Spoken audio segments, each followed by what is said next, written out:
wengine 5 kupona leo. Watu 10 ni kutoka Mombasa, 9 kutoka Nairobi, 4 kutoka Migori, Kajiado, Machakos, Kiambu na kaunti ya Homa Bay ikiwa na visa 1 kila mmoja. Kufikia sasa mtazamaji, jumla ya watu 3140 wamepimwa Kenya, huku walioaga dunia wakiwa 30 baada ya mmoja kuaga leo katika kaunti ya Mombasa. Mengi na mengine sasa tupate vipasho vya siku. Nairobi Control Center gave me information in the morning that we have a problem. Now the first thing to do is to get a helicopter to follow the line, low level. We noticed the conductor had come down. The insulator had disconnected from the tower. Kupotea kwa umeme nchi nzima kusababisha hasara sio tu kwa wanabiashara lakini pia kwa watu binafsi majumbani.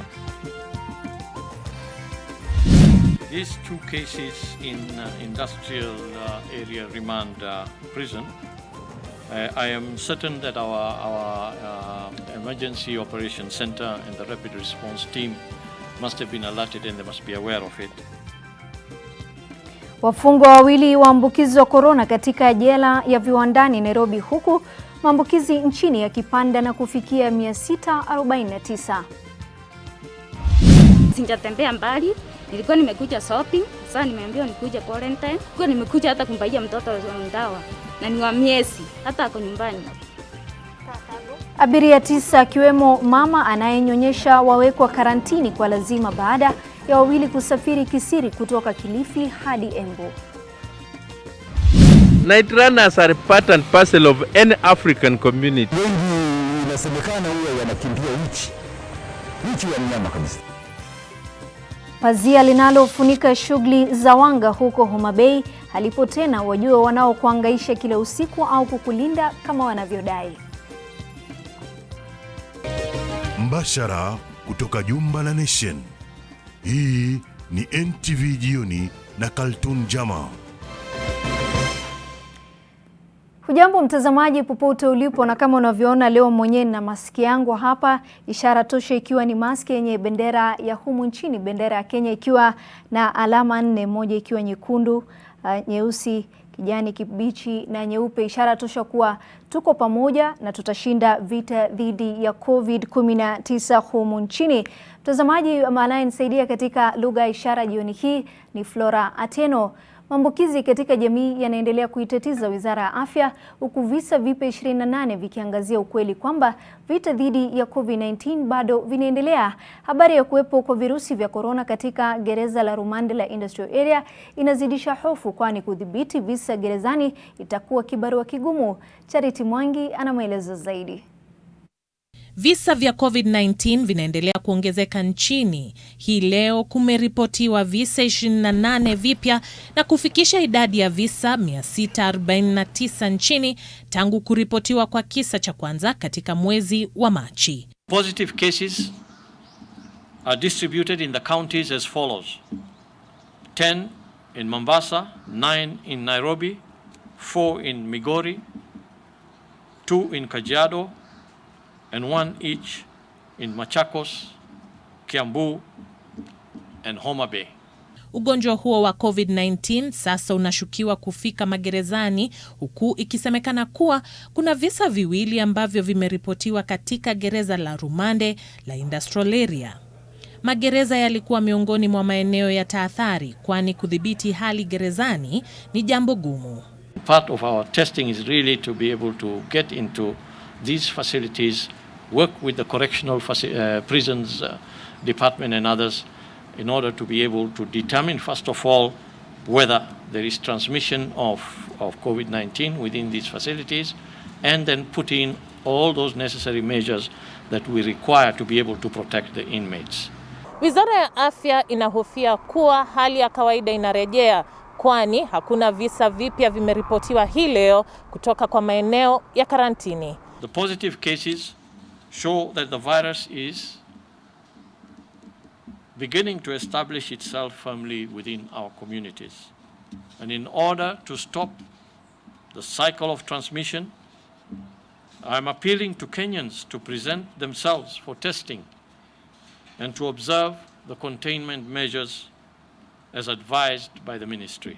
We have observed that since we issued specific guidelines on reopening of eateries and restaurants, some of the facilities have complied to our protocols, while others have not. I am therefore warning against non-compliance and state action that shall be taken against those who fail to follow the protocols provided by the government. Mikakati ya nchi jirani kupambana na korona inaendelea kuitia wasiwasi serikali ya Kenya, haswa Tanzania, kwani miongoni mwa visa vilivyoripotiwa hii leo, 4 vinawahusisha raia wa Tanzania. You know, also in our border points, we have communities that are straddled across the border. We have families that live on one side of the border, they have relatives on the other side, and they do crossover. In addition to that, we have the truckers who are bringing in cargo. Serikali inadai kuwa inaendelea kufanya mazungumzo na nchi jirani, lakini tayari maeneo ya mipakani kama vile Migori na Kajiado tayari kuna wingu la wasiwasi. Serikali ya kaunti ya Kajiado inaonekana kuchukua tahadhari kabla ya hatari. The fact that these 2 cases originated from Tanzania leave no doubt that is becoming a new spot that require urgent addressing. Arising from that, we now take a decision as a county government to close all markets along the Tanzania-Kenya borders. Charity Mwangi, NTV. Wakazi na wafanyabiashara kutoka mtaa wa Eastleigh sasa wanataka serikali kuwapa msaada wa chakula na mahitaji mengine ili kufanikisha marufuku iliyotangazwa kukabili maambukizi zaidi ya korona. Matakio hayo yalilazimisha Waziri wa Usalama Fred Matiang'i, ambaye mapema leo alikutana na viongozi wa jamii katika mtaa huo, kuamuru magari yote yanayobeba mahitaji muhimu kama vile vyakula kuruhusiwa kupita kwenye vizuizi vinavyosimamiwa na polisi. Sedolale ana taarifa kamili kutoka mtaa wa Eastleigh. 7th Street, mtaa wa Eastleigh, tunakutana naye Mohamed Haji akiwa na watoto wake 10 nje ya nyumba yake. Ni shughuli ambayo amesalia kufanya kila siku tangu kutolewa agizo la kutoingia au kutoka katika mtaa huu. Haji mwenye umri wa miaka 45 ameishi katika mtaa wa Eastleigh kwa miaka 25 na sasa anasema kwamba maisha yamekuwa magumu mno tangu vikwazo viwekwe na serikali. Unajua serikali akikufungia kitu, one day walikuja tu walisema tunafunga Eastleigh lockdown. Sasa hata watoto hakuna kitu tunapatia, chakula hakuna, mwenyewe ya nyumba landlord anatusumbua, anasema tarehe 6 tarehe 7 leteni pesa. Hatuna. Haji ambaye amekuwa akifanya kazi ya uchukuzi amepata pigo lingine baada ya Wizara ya Afya kutangaza kwamba imepiga marufuku shughuli ya uchukuzi katika mtaa wa Eastleigh. Prohibition of hawking, street hawking and any form of hawking within Eastleigh and Old Town in Mombasa. Sasa biashara ile tulikuwa nayo alifunga, mahali tunatafuta sisi ni kitu kupata siku moja kwa mkono tunaingisha mdono. Sasa sijui hata tutakufa namna gani. Corona njaa ndio atatumisha kushinda corona. Na sio Haji pekee ambaye analalamikia mabadiliko yaliyoko. Duncan Karioki ambaye amekuwa akiuza makaa hapa kwa zaidi ya miaka 8 sasa, anasema kwamba hali duni ya biashara imekatiza mapato. Hakuna watu wa kununua, wamekuwa wameenda sasa, hoteli zimefungwa, hao ndio tegemeo. Sasa tunangojea tu yule mtu wa nyumba tu. Malalamishi ya Haji na Karioki hatimaye alimfikia Waziri wa Usalama Fred Matiang'i kupitia mkutano wa viongozi wa mtaa huo hii leo. Tunaona Waislamu peke yake ndo tunasinziwa. So tunataka ikuwe MB au ikuwe governor, everybody asaidie Eastleigh kwa sababu ile kitu inatendeka ambayo Eastleigh sisi ambao wazazi haitufurahishi always. Msifikirie kwamba hili ni tatizo la serikali, sio tatizo la serikali. COVID-19 ni tatizo letu sisi wote wananchi wa Kenya na hasa hapa Eastleigh. Maisha yenu serikali inaheshimu sana. Kwa sababu kama haikupenda watu wa Eastleigh haingefanya hiyo steps ambayo imefanya. Hiyo steps ni kwa sababu tunaangalia numbers alafu tunapanga kulingana na hiyo. ya kwamba kuna jamii ama dini inaonewa ni uongo. Ya kwamba kuna jamii ama dini inakuwa targeted ni uongo. Si nyinyi wenyewe mlikubali mpimwe?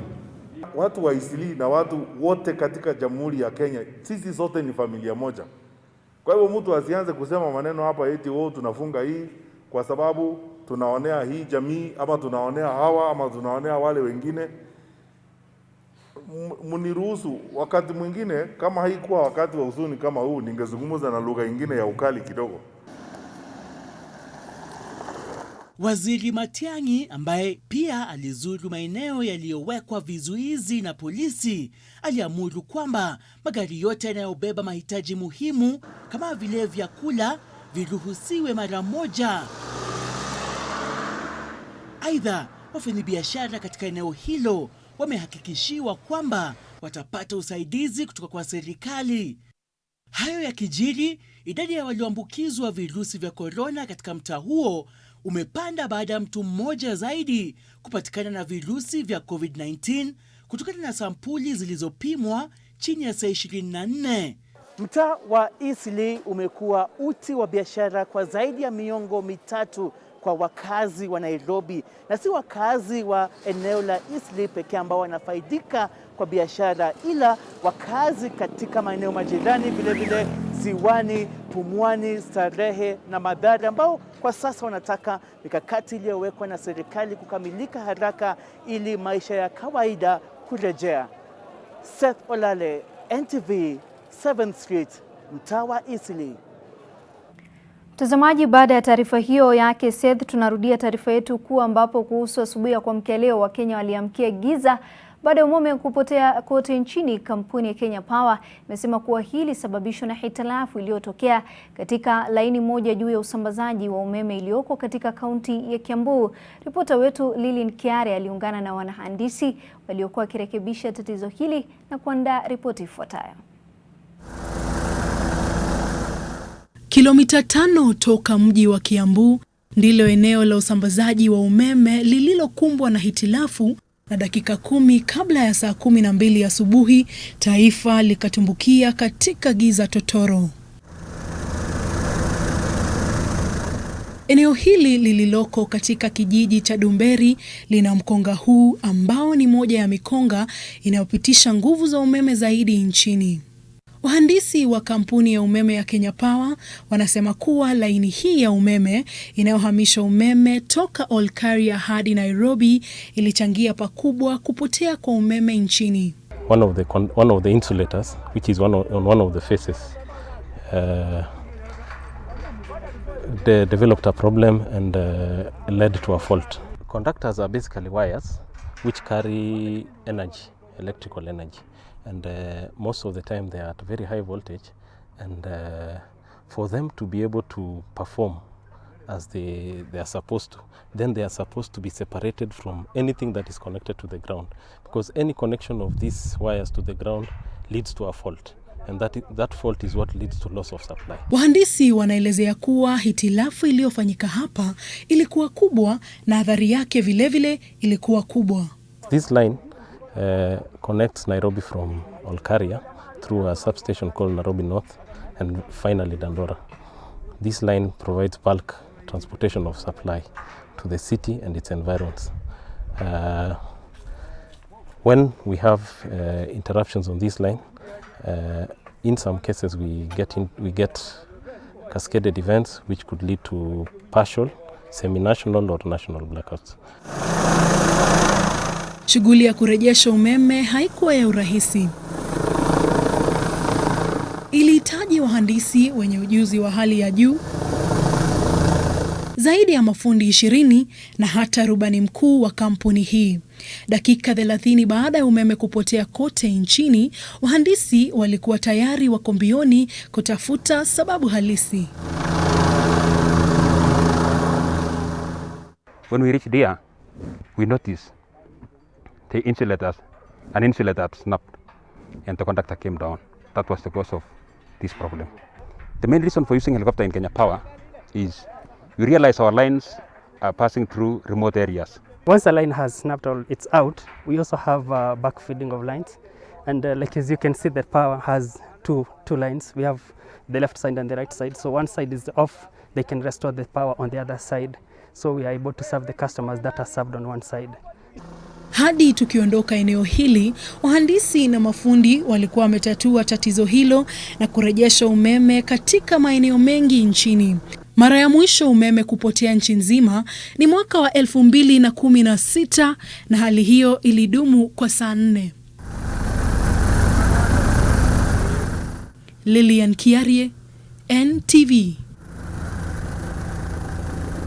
Kwingineko mtazamaji, ni kuwa abiria 9 wamewekwa karantini ya lazima katika kaunti ya Embu baada ya kugunduliwa kuwa abiria 2 walikuwa wamevunja sheria za kusafiri kutoka kaunti ya Kilifi. Kamanda wa kaunti ya Embu Daniel Rukunga amesema walipata habari kutoka kwa dereva aliyeripoti namna abiria hao walivyokuwa wakisimulia kwa simu walivyotumia njia za mkato kufika kaunti ya Embu. Rose Wangoi na maelezo zaidi. Matatu hii ilikuwa imewabeba abiria 9. Dereva wa gari hilo anasimulia jinsi maisha yake yalivyokuwa hatarini baada ya kusikia mazungumzo ya abiria 2 waliokuwa wanazungumza kupitia simu wakieleza jinsi wametumia njia za mkato kutoka Kilifi hadi kaunti ya Embu. Samson Karioki aliwajuza maafisa ambapo vizuizi viliwekwa barabarani kuzuia matatu hiyo. Nilisikia wakiwa na mawasiliano ya watu wengine walikuwa nao nyuma wakiwa na gari lingine. Sasa nikasikia hiyo story ya Kilifi na Embu na Melu, nikaona hiyo ni mambo ya kuhatarisha. Nia yangu kabisa kupiga ripoti, nimepepa watu kutoka Kilifi, nilikuwa nahurumia watu wa Embu, kaunti yangu. Miongoni mwa waliojipata katika karantini hiyo ni pamoja na mama anayenyonyesha baada ya kuabiri gari hilo kilomita chache nje ya mji wa Embu. Nimetoka hapa Kasurire na hata shinda sijatembea mbali. Nilikuwa nimekuja shopping, sasa nimeambiwa nikuje quarantine. Na sina shinda, sasa sijui sasa kutaenda nchi, tembereji yangu imekuja 36. Kwa nimekuja hata kumbaia mtoto dawa na ni wa miezi, hata ako nyumbani. Nimepigia papake nimemwambia wakunje ili tuone vile kutaendelea. Abiria hao sasa wamewekwa karantini katika kituo cha KMTC tawi la Embu. Madaktari wanaenda uchunguzi, wachunguze waone kama wako sawa, alafu baadaye watapelekwa kwa quarantine kwa kusafiri kutoka Kilifi bila cheti chochote kutoka kwa maafisa wa afya. Tafadhali, hii ugonjwa iko si msaa na inaua. Baada ya kumaliza karantini hiyo, abiria hao 2 watafunguliwa mashtaka ya kukaidi maagizo ya serikali na kuhatarisha maisha ya wengine.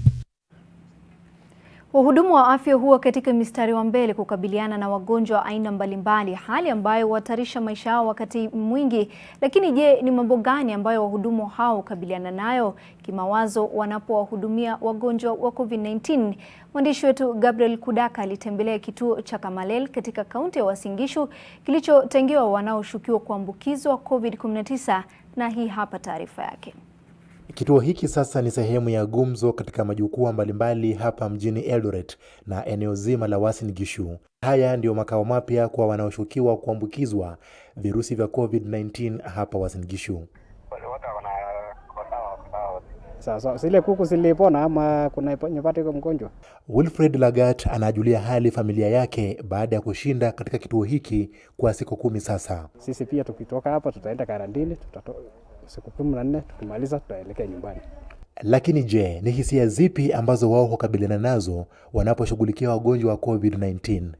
Kama mimi mwenyewe nilikuwa na uoga sana.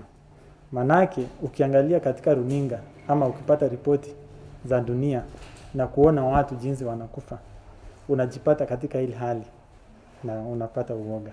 Even when we got our first case, kulikuwa na hiyo panic. Some people could say sikuji leo nimeenda kuona mtoto. Mmoja anasema sijisikii vizuri.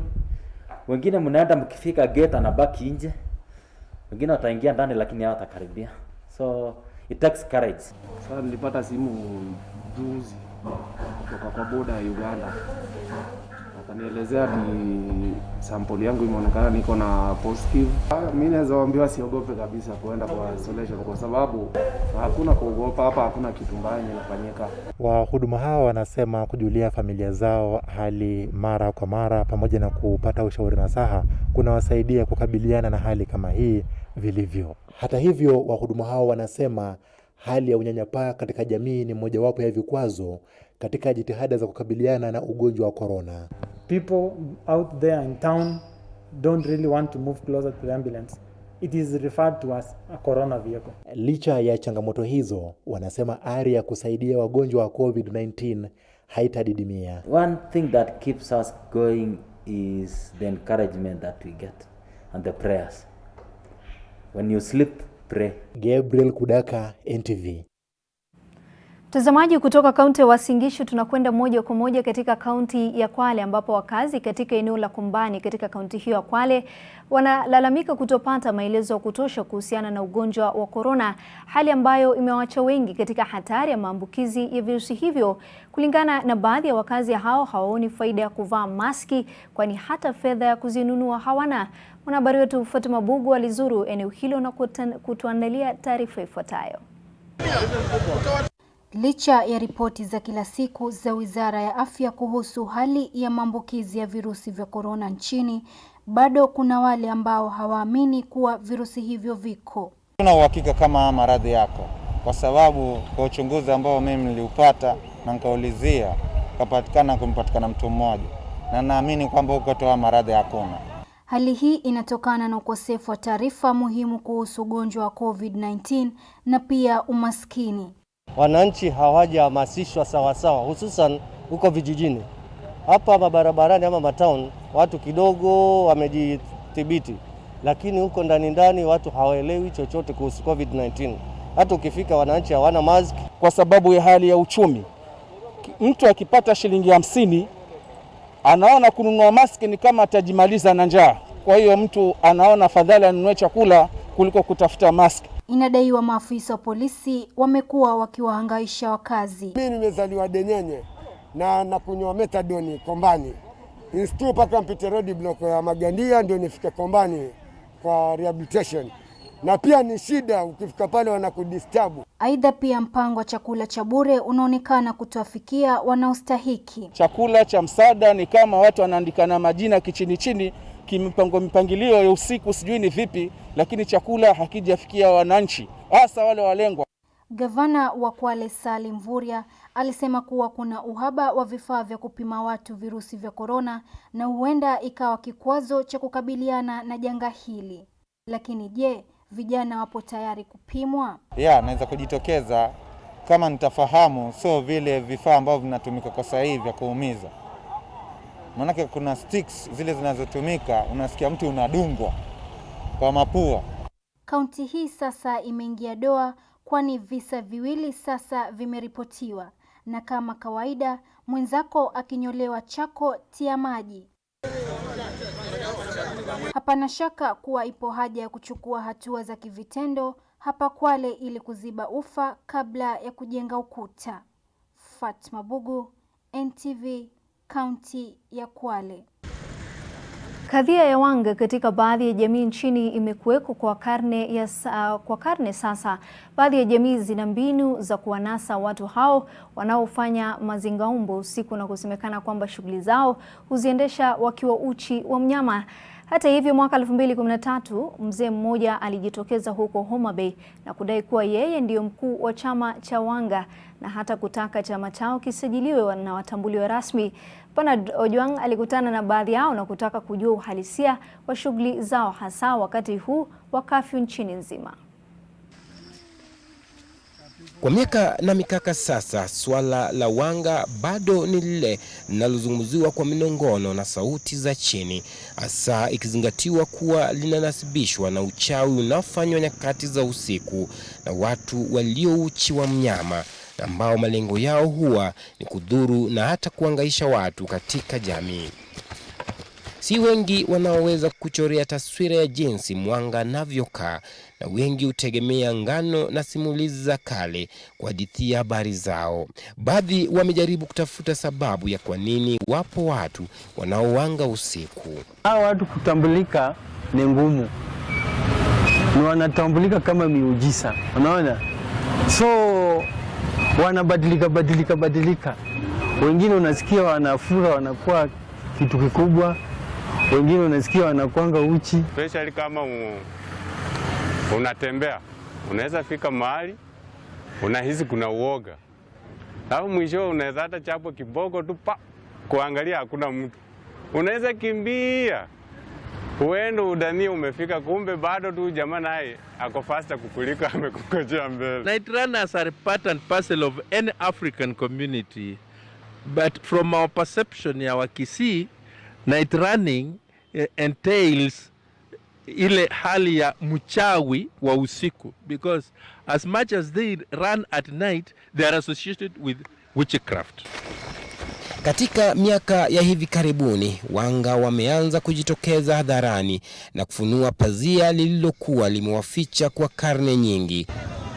Katika mtaa wa Kamenya, eneo la Ndhiwa, kaunti ya Homa Bay, tunakutana na Jack Songo ambaye mwaka 2013 alijitangaza rais wa chama cha wanga nchini na kutaka watambuliwe rasmi.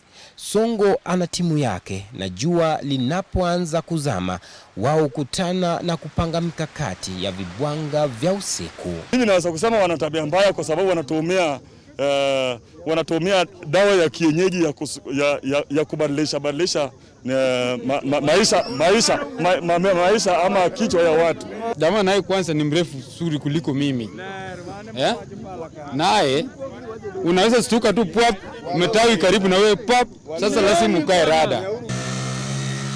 Tangu serikali kutangaza sheria ya kutotoka nje kuanzia saa 1 usiku hadi saa 11 alfajiri, Songo na kikosi chake wanadai wao pia ni sehemu ya wanaotoa huduma muhimu, kwani wanasaidia polisi kutekeleza kafyu kwa kuwafukuza watu wanaokiuka sheria hiyo. We are helping the government to maintain this curfew activities because the policemen mostly they are chase people from the different places or the centers to inside the village, but inside of the village mostly we are working there mostly. Yes, we are not give people a space for working overnight throughout the night because we are chasing them. Kwanza kuna mtu mmoja siku moja alinifukuza nikielekea kwa Ndingo. Kwanza ukimwona anakaa kagiza, hivyo huwezi ukamuona vizuri, ni mrefu hivi, tena anaishi hapa karibu, tunamjua tu. Usiku ukitembea unaweza kukuta mtu ako karibu na wewe, anaweza kutembea mbele yako, ukiangalia mbele anarudi nyuma, lakini wako na kipawa ambayo ukiona utaona huwezi kukutembea, hata kama uko na panga huwezi kufanya naye kitu.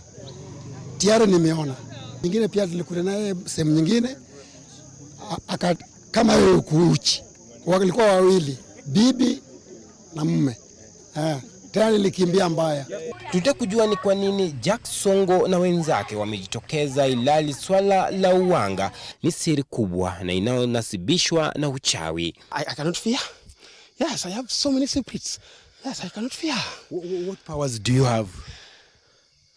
I cannot tell you, my friend, that is secret, or our government secrets. I cannot tell the non-governmental. Yes. Wakati hiyo uchawi, hiyo pepo inapomkujia, huenda mkawa mmekaa kulingana na mababu zetu, huenda mkawa mmekaa kwa nyumba, na wakati hiyo pepo inakuja kwake, mwenyewe anatoka. Hata wakati ana bibi anashtukia mwenyewe hayuko. And I request the Minister of Sport and Culture, I requesting you, my friend, try your best. Try your best to register this my union, and it is a union sister. It is a genuine union like other unions. Eneo la magharibi mwa Kenya, kadhia ya wanga ni jambo lililozoeleka na linatazamwa na kutathminiwa kwa njia tofauti. Kienda kwa hiyo kazi yao, anaweza kukaa kwa nyumba yako, lakini waizi hawezi kuja siku hiyo. Kama hata waizi wanaogopa hao. Maoni yangu mimi naona kwa jamii hakuna maana. Kuna labda ambao wanajua kazi yao wanaweza sema iko na maana, lakini kwangu mimi kama mtu ambaye naelewa sana mambo na Mungu, sioni kama kuna maana. Hizo shughuli zao wakikimbia aidha wanakimbia kwa boma langu au kwa boma la jirani yangu, basi hata kama ni uhalifu fulani walikuwa wakikusudia kufanyia ile jambo, uhalifu fulani, basi wanafikiria labda mwenye boma uko hai au uko au jalala, basi wanatishika hata uhalifu wanaweza kukimbia. Watu na wasifu sana. Ingawa idadi kubwa ya watu tuliozungumza nao hawaungi mkono hoja za wanga, kinachosubiriwa ni kuona hatua zitakazochukuliwa na serikali, ima kulitambua kundi la wanga la Jaksongo au kulipiga marufuku. But night running in Kisii is associated with the witchcraft, and all the people who night run are witches. It is an assumption because it is negative in morals of the society. Bernard Ojwang, NTV. Mtazamaji, baada ya taarifa hiyo ya wanga ya kaunti ya Homa Bay na mwanahabari wetu Bernard Ojwang, kuna baadhi tu ya watu. Benedict Ronald anauliza shughuli za wanga zipo na vile kuna corona, natumai serikali ya kaunti hiyo itawakabili. Alvis anasema baadhi ya Wakenya wako na mchezo, vipi wanaendelea na biashara ya kuwanga na hofu ya corona. Sol Mungoni anasema anacheka, anasema eti serikali inafaa kutenga pesa kwa kabili hao watu wa kuwanga, anasema ni hatari sana. Na mmoja anasema ni Peter kutoka kaunti ya Embu, anasema serikali inafaa kutoa hamasisho zaidi kuhusu COVID-19, manake muda unayoyoma na umaskini umewazonga Wakenya wengi. Ni baadhi tu ya kauli, mtazamaji. Tunakwenda mapumzikoni, tutakaporejea taarifa zaidi, usiondoke.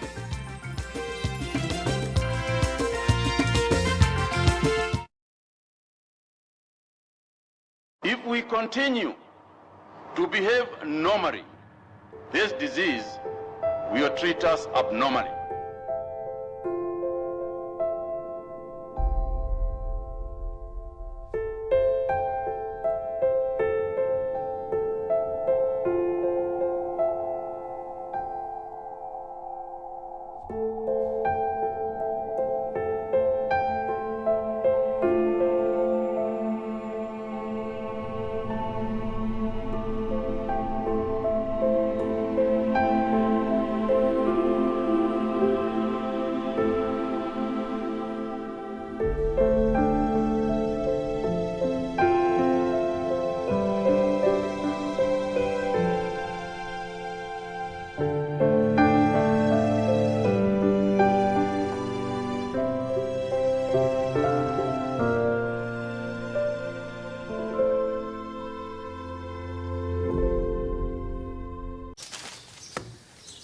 Melissa?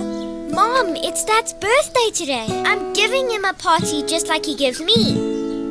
Nothing makes a mother more proud than seeing her child growing up. But I know that as she learns to care for others, she'll face even more germs and the risk of illnesses. That's why you need strong Dettol protection. Just 1 cup of Dettol protects your home and family from up to 100 illness-causing germs. Growing up needs Dettol protection. Je, maumivu ya kichwa na kukosesha amani? Kaluma Strong hutuliza maumivu ya kichwa, maumivu ya mwili na hata huondoa joto jingi mwilini. Kaluma Strong ina aspirin kama kiungo. Maumivu yakizidi, muone daktari.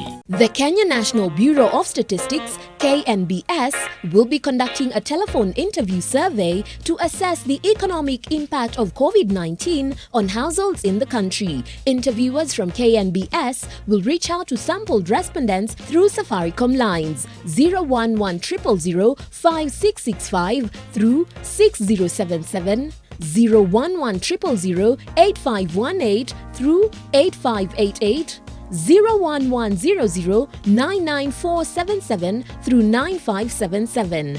KNBS is requesting the public to respond to the survey questions if contacted. For more details on the survey, log in to our website www.knbs.or.ke. Mama, how can we stop coronavirus? We can fight its spread by washing hands with soap, like a geisha bar. Stay strong and go so far. Be strong and last long. Like geisha. Did you know that a sore throat can actually cause you a heart condition? Moment you try to do something, the heart, because of the infection, struggles. Huyu mtoto wangu akona miaka 12 na sijawahi ona cardiologist yoyote. That is not acceptable. So we need to train more of our health workers. How many cardiologists do you know are in Kenya? Very few. We only have 40 with a population of 47. So it's like one cardiologist to a million Kenyans. Rheumatic heart disease. That is our topic, even as we meet somebody who is living with it.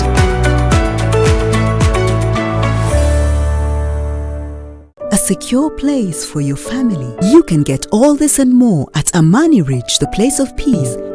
Call us today on 0790 300 300 or visit www.optivan.co.ke.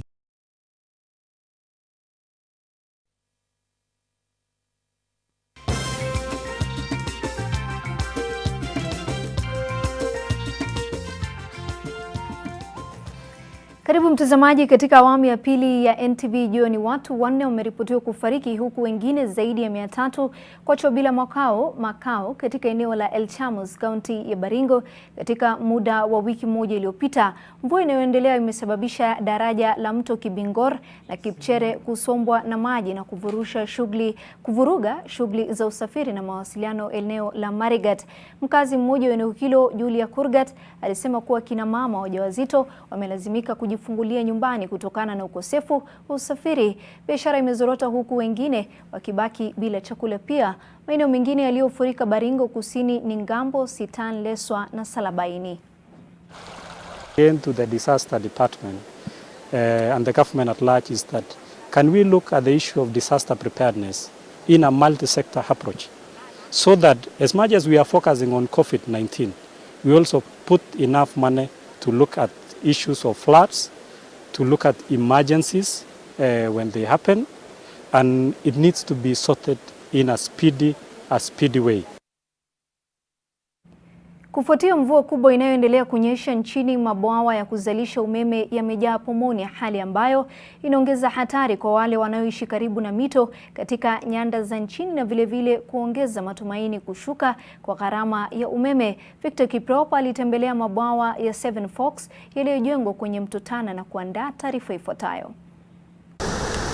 Huku maeneo mengi nchini yakiendelea kukumbwa na mafuriko yanayotokana na mvua kubwa inayoendelea kunyesha humo nchini, bwawa matano ya kuzalisha umeme ya Seven Forks yamejaa hadi pomoni. Katika bwawa la Masinga kwa mfano, maji tayari yamefikia kiwango ambacho hakijashuhudiwa kwa miaka mingi.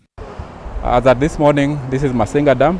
We were at 1058.12, which is a record high level which has never been seen before. Kulingana na muundo wake, maji ya ziada hufurika kupitia njia hii maalum ili kuzuia bwawa kupasuka. Lakini huku kiwango cha maji katika mabwawa haya yakizidi kuongezeka, kumekuwa na hofu ya maafa na uharibifu zaidi. The chances of the emergency spillway operating are actually remote because we are observing and we are monitoring that. And from what we have seen, the inflows from Monday, the inflows are now going down. So the likelihood is getting less because the time we had almost 1,600 cumecs on Tuesday. Today we are at 700, which is much lower. And Kutoka Masinga hadi Kamburu, Gitaru, Kindaruma na hatimaye Kiambere ambalo ndilo bwawa la mwisho kwenye mto Tana. Maji katika mabwawa haya ya kuzalisha umeme yamefikia kiwango cha juu zaidi. Hii inamaanisha maji ya ziada sasa yanarejea kwenye mto, hali ambayo ni hatari kwa wale wanaoishi katika maeneo ya chini. Do not have an option. We are moving some people out by force. We have instructed the county commissioners and the county security teams in Garissa and in Tana River to move everyone on those ways away from there, even if it means putting them on lorries ourselves and getting them out of danger. Utumizi wa mabwawa ndiyo njia nafuu zaidi ya kuzalisha umeme nchini. Hivyo kuongezeka kwa viwango vya maji kunaongeza pia matumaini ya uzalishaji zaidi wa umeme katika mabwawa hayo yenye uwezo wa kuzalisha megawati 600. Hii ina maana hilo likifanyika, gharama ya umeme nchini pia itashuka. The dispatch that's available, we are trying to optimize hydro so that we are able to ensure that we also contribute to a cheap power during this hard time for the country. I may not have the figure currently because that is a preserve of national control of Kenya Power. But what I know, yes, generally we have more uptake of hydro at the moment to take. Juhudi za NTV za kusaka maoni ya kutoka kwa mamlaka ya kudhibiti kawi nchini EPRA kuhusu uwezekano wa kushuka kwa gharama ya umeme nchini hayakufua dafu. Victor Kiprop, NTV. Kupunguka kwa shughuli kutokana na janga la COVID-19 kumesababisha watu wengi kusalia nyumbani, na hii inaonekana kuzaa shida zaidi haswa katika ngazi za familia. Visa vya ubakaji vinaendelea kuripotiwa hasa vinavyohusisha watu wa karibu na waathiriwa. Helen Aura na mengi zaidi. Katika kijiji cha Cheleni, eneo bunge la Matungulu, kaunti ya Machakos, mama huyu anajivikia barakoa ili kuzuia janga la korona, lakini pia anakabiliana na janga lingine. Mwanawe mwenye umri wa miaka 15 alimfichulia siri ambayo sasa si siri tena. Ilikuwa tarehe 30 mwezi wa 11. Nikatoka nikaenda kazi asubuhi. Sasa kitu kama saa 6 hivi msichana wangu akakuja akilia. Nikamuuliza ni nini? Akaniambia ni dadi amefanya nini? Amenishika. Sasa nikamwambia tuende nyumbani. Tukaenda na yeye. Sasa kufika nyumbani nikapata huyo mwanamume hayuko. Kukaa kidogo akafika. Kumuuliza hivyo ikawa nikaa vita. Mwenendo wake binti huyu ambaye tutamuita Masi unaashiria aibu ambayo babake anamtunukia kila muonapo tangu alipomtendea kitendo hicho cha unyama. Juu kitambo huyo bwanangu hakuwa na shida na alikuwa anakaa vizuri na watoto wangu. Sasa nashangaa kwa nini amegeuka.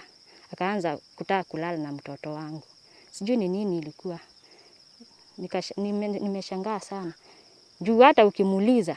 Sasa wakati nilipiga hiyo simu akaona watu wa kwetu wanakuja. Sasa hapo ndio aliniambia ni shetani tu. Alimfanya lale na mtoto wangu. Ni shetani tu. Nikamwambia shetani aje. Shetani anaweza kukudanganya aje na wewe ni mtu ukumbali Sasa hamna amani tena nyumbani mwao, jambo ambalo limemshinikiza mamake kufikisha kisa hicho mbele ya chifu.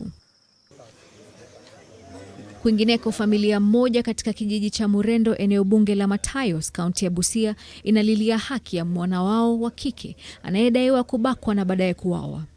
Kulingana na babake marehemu Julius Okoth, mwanawe mwenye umri wa miaka 15 alikuwa mwanafunzi wa darasa la 8. Niliitwa tu kama mtoto amefariki kwa barabara, kitupwa huko kwa barabara, na aliuawa kwa nyumba ya mama yangu, na akabebwa akaenda katupwa kwa barabara huko. Mshukiwa ambaye alikuwa mfanyikazi katika boma hilo alikamatwa pamoja na wengine wawili kwa tuhuma za kumbaka na kumuua marehemu, na kwa sasa wanazuiliwa katika kituo cha polisi cha Busia. Familia hiyo inatoa wito kwa vitengo vya usalama kuhakikisha kuwa mwana wao anapata haki, huku wakiendelea na mipango ya mazishi. Mwanaharakati wa kupigania haki za watoto na kina mama Mary Makoha akitoa changamoto kwa wazazi kuwajibika majukumu ya kuwalinda wana wao haswa wakati huu wa janga la korona. Kama wewe ni mzazi na una watoto na unaajiri mtu wa kazi na hauchunguzi kujua huyu mtu ametoka wapi, hauchunguzi kujua huyu mtu ni nani, huenda ukaajiri mhalifu. Helen Aura, NTV. Mtazamaji, baada ya taarifa hiyo ya kutamausha, tuendelee na taarifa nyingine. Seneta wa Narok Ledama Olekina kwa sasa anasema kinara upinzani Raila Odinga alichangia pakubwa kung'atuliwa kwake kama mwenyekiti wa kamati ya mahesabu ya umma katika bunge la Senate. Ripota wetu wa masuala ya kisiasa Kennedy Mureithi na taarifa kamili. Seneta wa Narok Ledama Olekina ni mwanasiasa katika njia panda, huku akitafuta mwelekeo mpya baada ya chama cha ODM kumtimua kutoka kwa kamati ya mahesabu ya umma. Number 1, number 2. Kulingana na Ledama, anahisi chama cha ODM hususan kinara wake Raila Odinga amemtema licha ya kuwa mfuasi wake sugu. Because I have a lot of respect for Raila Amolo Odinga, you know, and it is now about time for me to say that he is the one fighting me, because James Orengo told me that he's following strict instructions from the party leader, that I should not be party to that committee. Ledama anasisitiza amekuwa mtiifu kwa Raila na amepigana vita vyake ndani na nje ya bunge na kejeli aliyoipata kung'atuliwa katika kamati baada ya uteuzi anaosema ulikuwa wa haki haukumfurahisha. You know, whenever they say, you know, we are bad boys for life, you know, we ride together, we die together. That's what I thought, you know.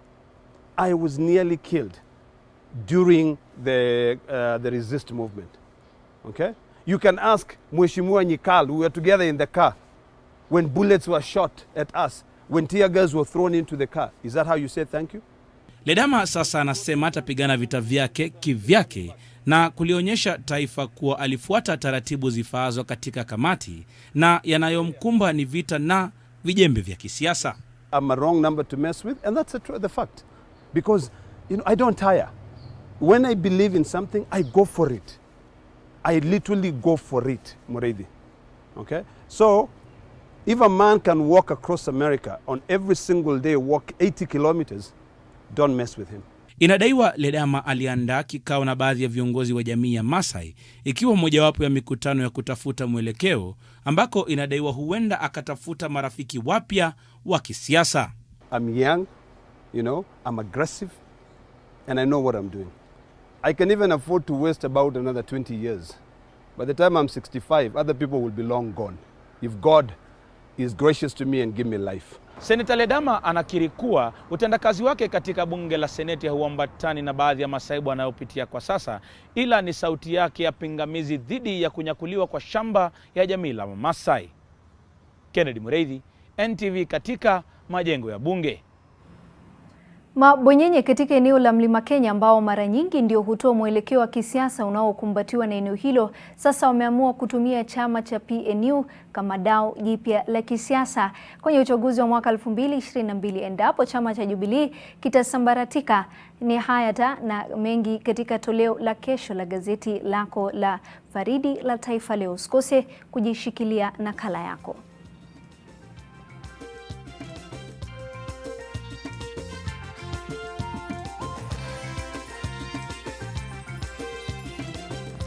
Mtazamaji, zimekatika tena dakika 45 baada ya saa 1 kamili saa za Afrika Mashariki, na kwenda tena mapumzikoni. Utakaporejea taarifa zaidi, usiondoke.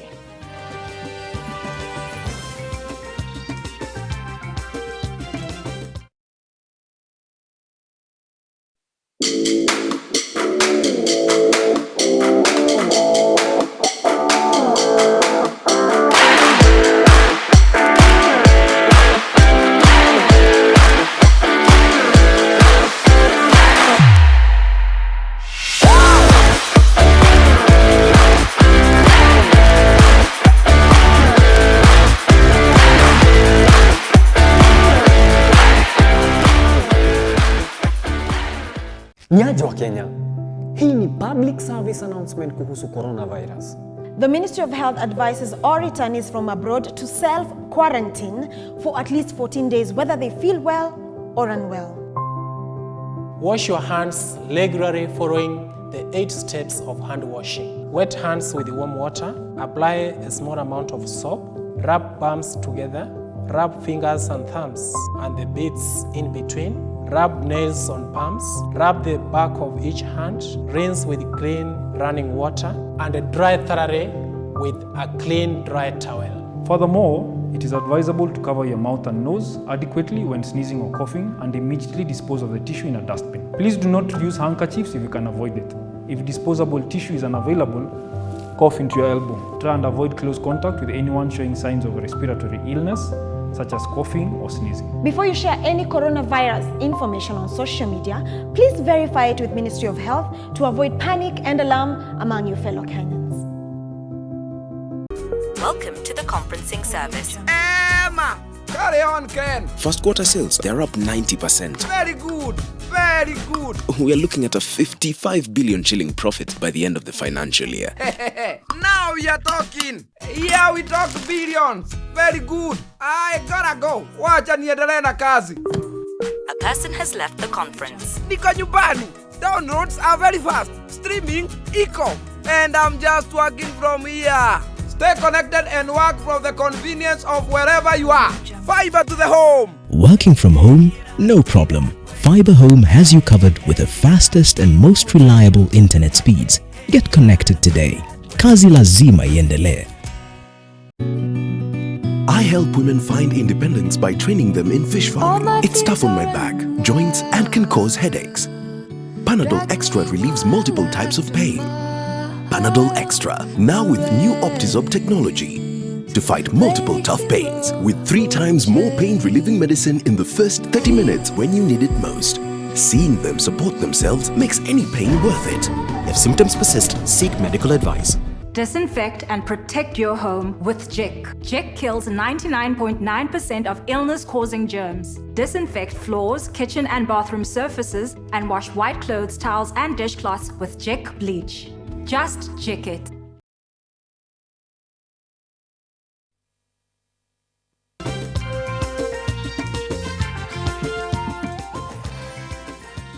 Karibu tena. Wakazi katika mtaa wa mabanda wa Mukuru kwa Njenga, kaunti ya Nairobi ndio hivi punde kunufaika na msaada wa chakula baada ya kamati ya kitaifa dharura kuzindua mpango wa kusambaza chakula katika mitaa ya mabanda kama mbinu ya kukabiliana na janga la COVID-19 humu nchini.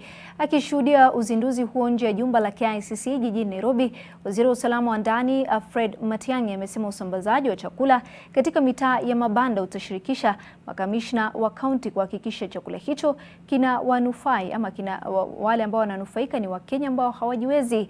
Aidha, Waziri Matiang'i amesema serikali iko tayari kuzindua ujenzi hospitali katika mtaa wa Mukuru kwa Jenga kama njia ya kuwadhamini wakazi wa mtaa huo huduma bora za afya.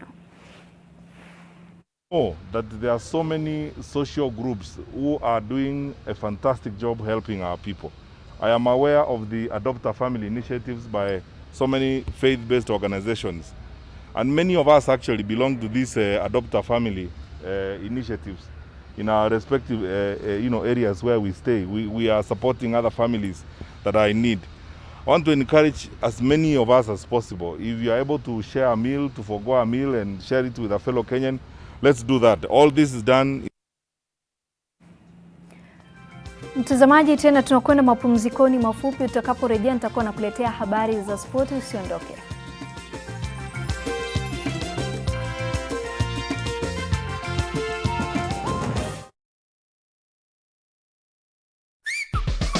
Oya ni aje, mimi ndo Jonte Fresh. Mimi ndio nimetambulika hii Gikomba yote sekta ya manguo. Jumio transform nguo ordinary za mtush zenye ziuka mna hii harufu ya bail into the freshest igikosi yote. Siri ni hii real mpya ya pink. Na kushow mtush zinang'ara kung'ara kushinda kamera. So clean, so fresh. Ma customer unaisana na hii story. Ninatumia aerial touch of down mpya tu. Kira! Kira? Where are you? Valeria! That's why you need the superior protection of Mortein 360-degree reach. Only this has 11 vents which enable it to reach the farthest corners. Mortein, total indoor protection.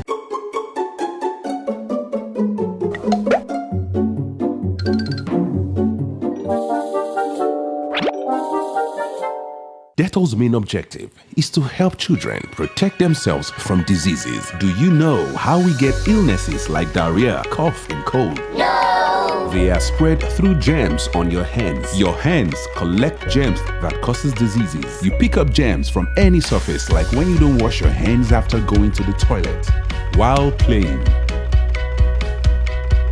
And then you can get sick because of germs.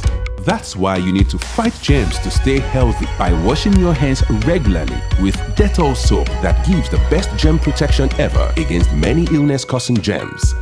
Wash, wash, wash your hands. What you have to do is bath, bath, bath yourself. Dettol soap every day. Wash, wash, wash your hands.